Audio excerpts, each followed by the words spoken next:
네, 안녕하세요. 방송기자연합회장 양만입니다. 박수 먼저 쳐주셔서 감사합니다. 수상자 명단 보시면 아시겠지만 이번 이제 네 부문에서 수상자들이 나오셨는데 주제가 이게 둘씩 묶입니다. 앞에 두 개는 이제 대선과 관련된 것이고 뒤에 두 개는 우연이겠지만 아동학대 이렇게 주제가 되어 있습니다. 방송이 보면은 약간 흐름이라는 게 있지 않습니까? 요즘 보면 채널 돌리면 다 스포츠 예능들 하잖아요. 그래서 다른 분야는 뭐 그런 게 있긴 합니다만은 사실 보도는 그런 게 많지 않은데 이번 160일의 수상작이 그런 공통점들이 있는 것 같습니다. 그 뉴스 부문하고 기획보도 부문 또 하나의 특징이 뭐냐면 KBS에서 수상자들이 많이 나오셨더라고요. 네, 축하드립니다.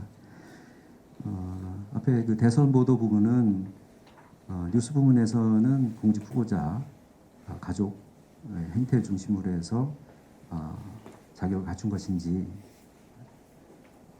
따져묻는 내용이었고 기획보도 부문은 각 후보들이 낸 정책 공약의 타당성들을 따져보는 일이었습니다. 모두 다 저널리즘이 반드시 수행해야 되는 역할을 충실히 했다라는 측면에서 아무리 칭찬해드려도 보람이 없다고 생각합니다. 특히 공약 보도는 이번 대선 같은 상황에서는 정말 그 가치가 더욱 돋보인 상황이었다고 생각합니다. 워낙 좀 뭐라고 말씀드리기 어려운 그런 좀 대선 상황에서 그래도 저널리즘이 살아있구나 하는 것을 보여준 그런 컨텐츠였다고 생각을 하고요. 그 지역에서 출품해 주신 두 건의 수상작에 대해서는 좀 말씀을 더 드리고 싶은데 뭐냐면은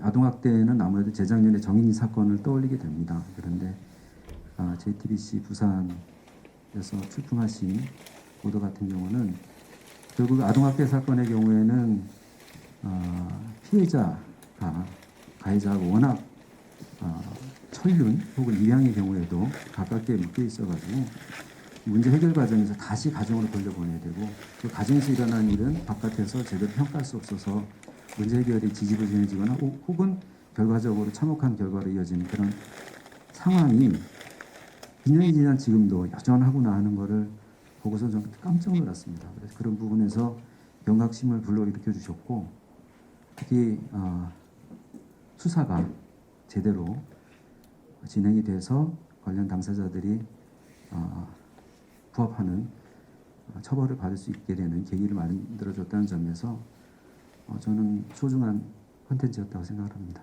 그리고 KBS 창원에 저는 좀 이 공적소로 보고 놀랐는데요. 심층 기획팀 이제 몇 분이 계신 건가요?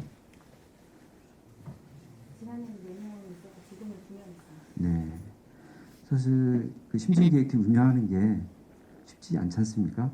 그러니까 특히 이렇게 기자들이 많지 않은 상황에서 심층 기획팀을 따로 구성해서 운영한다는 것은 대단한 결심과 저널리즘적인 판단이 있다고 생각을 하고 특히 이번 수상하신 분들이 아동학대에 관련된 판결문 1,400여 건을 일일이 다 분석하셔서 심층적으로 들여다보시고 그거를 그냥 이례적으로 9시 뉴스에 내시는데 그치는 게 아니고 다큐를 1시간짜리 만드시고 또 디지털 이렇게 인터랙티브 뉴스를 해서 그다음에 또 궁금한 연구자들은 자료를 찾아볼 수 있도록 하는 부분은 제가 보면 뉴스 혁신 부문에 출품하셨어도 좋은 평가를 받으시지 않을까 하는 상당히 훌륭한 뉴스물이었다고 생각을 합니다. 그래서 이 지역에서 기자님들이 눈부신 제가 이 마이크 쓰니까 좀 숨이 차네요. 뉴스를 만들어 주셔서 앞에 두 KBS 수상자들과 함께 정말 감사하다는 말씀 드리고 싶고 축하의 말씀을 전해드리겠습니다. 고맙습니다.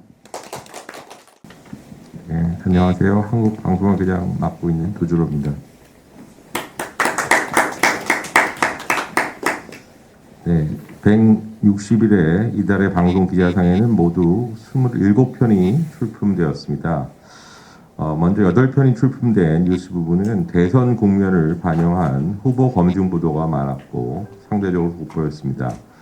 수상작으로는 KBS 김혜경 측 법인카드 유용 단독 보도가 선정됐습니다. 김혜경 씨 황제 의전 문제가 불거진 가운데 핵심 의혹을 꼼꼼한 취재로 확인해 큰 사회적 파장을 가져온 점이 높은 평가를 받았습니다.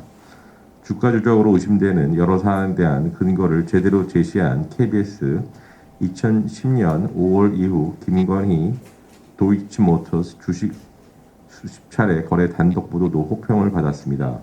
JTBC 이재명 대선 후보 성남 페이퍼컴퍼니 정치자금 지출과 SBS의 장하성, 김상조 등 청와대 고위관료 디스커버리 투자 단독 연속 보도 역시 높은 점수를 받으며 끝까지 치열한 경쟁을 펼쳤습니다. 기획 보도 부분에서는 4편이 경쟁을 벌였는데 KBS의 대선 후보 공약 연속 검증 보도가 만장일치로 뽑혔습니다. 유난히 공약이 뒷전으로 밀린 이번 선거에서 전문가 그룹과의 협업을 통해 각종 공약을 조목조목 살펴 언론의 정치 검증 역할을 제대로 수행했다는 평가를 받았습니다. 뉴스 혁신 부분에는 3편이 출품됐는데 분야 특성에 맞는 차별화된 작품이 없었다는 평가와 함께 아쉽게도 수상작이 나오지 않았습니다. 뉴스 혁신이라는 분야 자체가 좀 정의 자체가 좀 애매모호한 부분이 있어서 출품자나 심사자 모두 좀 어려움을 겪고 있다는 데 의견이 모아져서 운영위에서 다시 한번 이 문제를 논의를 하기로 했고 논의가 이루어진 걸로 제가 지금 양 회장님께 말씀을 들었습니다. 지역 뉴스 부분에는 8편이 출품됐고 JTBC 부산의 얼어 죽기 싫어요가 수상적으로 선정됐습니다. 제보를 바탕으로 밀도 있는 취재를 통해 아동보호의 구조적인 문제로까지 잘 확대해 공론화시켰다는 평가를 받았습니다. 다만 이 보도는 주요 내용이 모두 1월에 방송돼 2월 방송부를 대상으로 하는 160일의 방송기자상에 적합한가의 문제가 제기됐습니다. 추후 이 부분에 대해서는 좀 더 정확한 기준을 정할 필요가 있을 것 같습니다.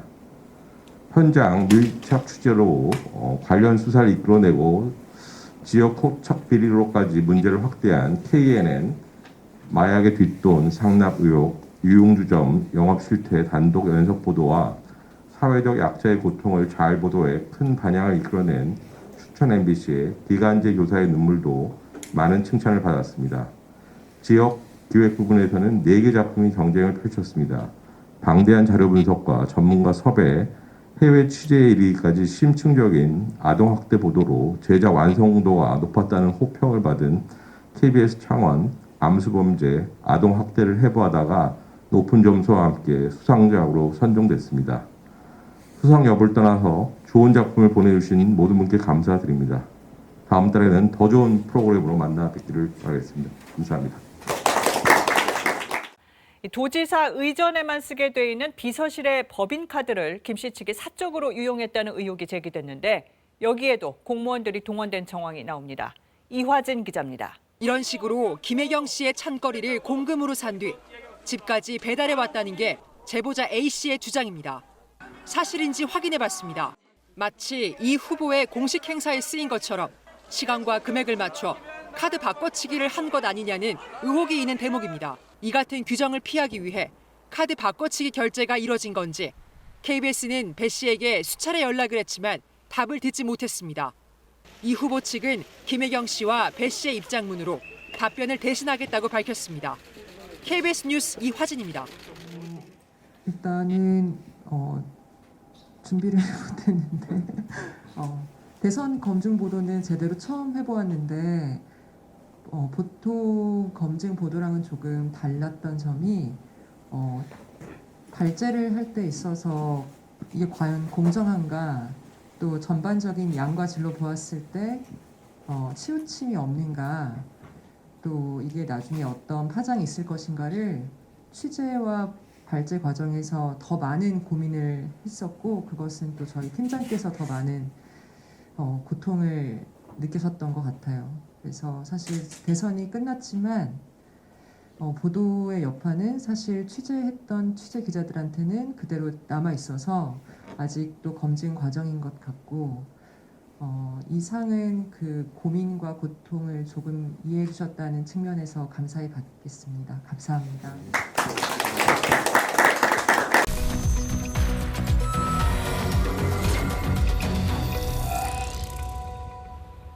이런 현실 때문일까요?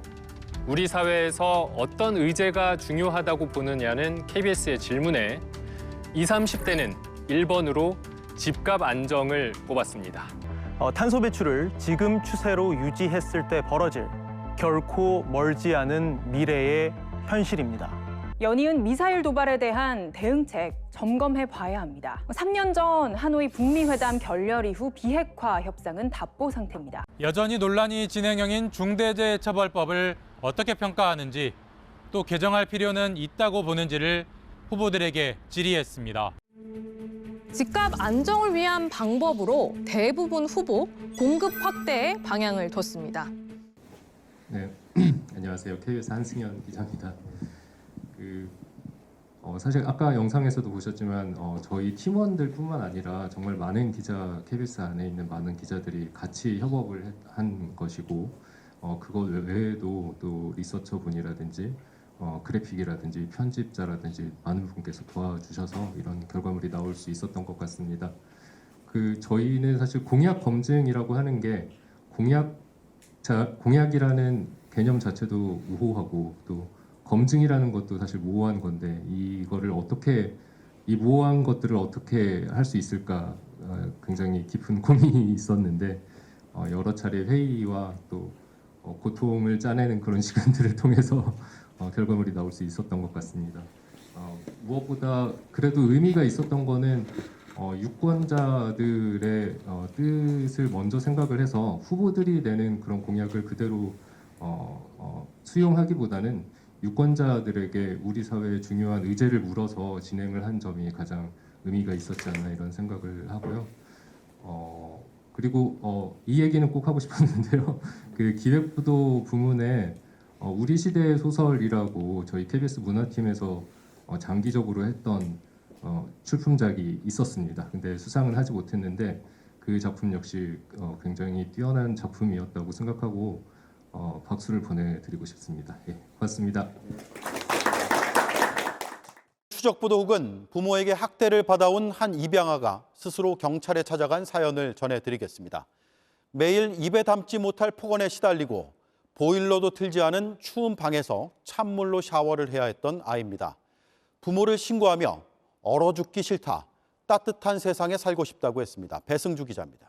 결국 A군은 2020년 12월 스스로 지구대를 찾아가 양부모를 신고했습니다. 오늘같이 추운 날 찬물에 목욕하고 냉방에서 자면 얼어 죽을 것 같다고 말했습니다. 바닥도 춥고 공기도 춥고 물건도 춥고 손도 춥고 불러도 차고. 저희 소원은 따뜻한 세상이 되는 거예요 라고 이렇게 적었어요. 이 아이가 지어낸 말이라면 일관성 있는 말은 하지 않았을 겁니다. JTBC 배승주입니다. 사실 오늘 이 자리에 김영철 기자가 코로나 확진이 돼가지고 못 왔습니다. 수상 소식을 너무 기쁘게 받아들인 나머지 지난주에 한잔 하시다가 아마 그런 것 같아요. 그래서 같이 못 와서 너무 아쉽고 저는 이 상을 주신 거에 대해서 이제 제가 아직 보도를 다 안 했습니다. 그래서 더 열심히 하라는 의미로 받아들이겠고 취재하는 과정에서 모든 관계 기관에서 사실 취재에 응하지 않았습니다. 그래서 거의 석 달 동안을 찾아가서 이제 매달리고 했던 기억이 나는데 이 아이가 정말 지금 현재로서는 그때 그 상처를 아직 치유를 못한 상태에서 여전히 힘든 시간을 보낸다는 그런 사실에 제 보도는 작은 반창고 하나만 붙여놨구나라는 그런 미안함이 지금도 가시지 않습니다. 그래서 앞으로 아동학대 피해 아이들이 이후에도 제대로 된 우리 사회 적응하고 또 제대로 된 우리 구성원으로서 그런 부작용을 갖지 않게끔 또 그런 걸 바꾸는 것도 제게 주어진 몫이고 이상을 주시는 이유라고 생각하고 있습니다. 그리고 제가 지금 와이프가 병원에 입원해 있어서 이 과정을 영상 통화를 하고 있는데 예. 와이프에게 사실 엄청 힘든 시간을 보내고 있을 텐데 임신한 이후에 또 코로나까지 걸려가지고 지금 또 병원에 입원까지 있는데 이 모든 이 고마움을 또 와이프에게 좀 전하고 싶고 이 영광을 모두 주님께 올려드리겠습니다. 감사합니다.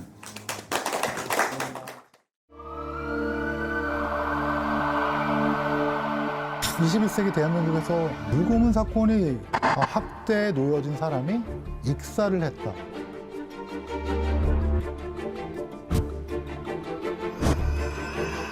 아이가 아파서 우는 소리와 고통을 받고 우는 소리는 들어보면 다르잖아요.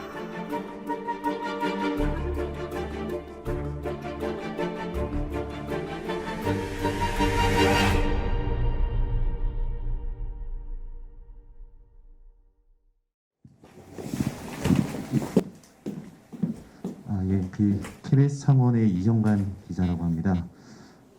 소감 저도 이게 딱히 말할 준비를 못했는데 좀 돌이켜 보면은 저희가 지난해 10월부터 이제 선배랑 이제 같이 이제 취재 기자 3명이서 기획을 시작했던 것 같아요. 이제 진행을 좀 하게 되면서 이제 직접적으로 학대 피해를 겪은 아동들을 만나고 이 얘기를 들으면서 이 중단을 해야 되는 게 아닌가라는 논의를 저희끼리 좀 많이 했었고 이제 그럼에도 불구하고 저희가 이걸 계속 해야 되는 이유는 항상 이제 좀 불편하다는 이유로 좀 혹은 보기 어렵다는 이유로 이런 거를 좀 애써 외면해왔던 이제 우리 어른들에게 그런 책임이 좀 있지 않나라는 생각에 저희가 이제 꿋꿋이 버텨올 수 있었던 것 같고 저희가 이제 아동학대 보도를 좀 진행을 하면서 일종의 공식 같은 것이 기존 언론 보도에 있다는 것을 좀 알게 됐습니다. 좀 저희도 그렇지만 조금은 자극적인 사건 내용을 서술하는 이제 보도를 폭탄처럼 터뜨리고 그 이후에는 후속 보도를 좀 내지 않는 측면들이 좀 많았었던 것 같아요. 그래서 저희는 이번에는 그런 것들을 좀 지향하자는 생각에 한 편의 백서 같은 거를 좀 만들고 싶었고 그 단초가 됐던 도구로서 저희가 판결문을 한 1,400여 건, 1,600여 건 정도를 다 손수 읽었던 것 같습니다. 이번에 저희가 해외에도 이제 직접 가서 취재를 진행하면서 이제 한국 사회에서 아직까지 해결하지 못했던 과제들이 조금 있어요. 그래서 아동학대 특별법이 현재 지금 국회에 계류돼 있고 국회 부의장이 이거를 통과시키겠다고 저희에게 약속을 했었음에도 불구하고 아직까지 큰 움직임을 보이고 있지 않거든요. 올해가 아동학대 100주년이 되는 해인데 곧 있으면 5월이고 5월은 또 새 정부가 출범을 합니다. 그래서 이런 것들이 좀 주요 과제로서 아동들에 대한 인권도 많이 개선됐으면 좋겠습니다. 고맙습니다.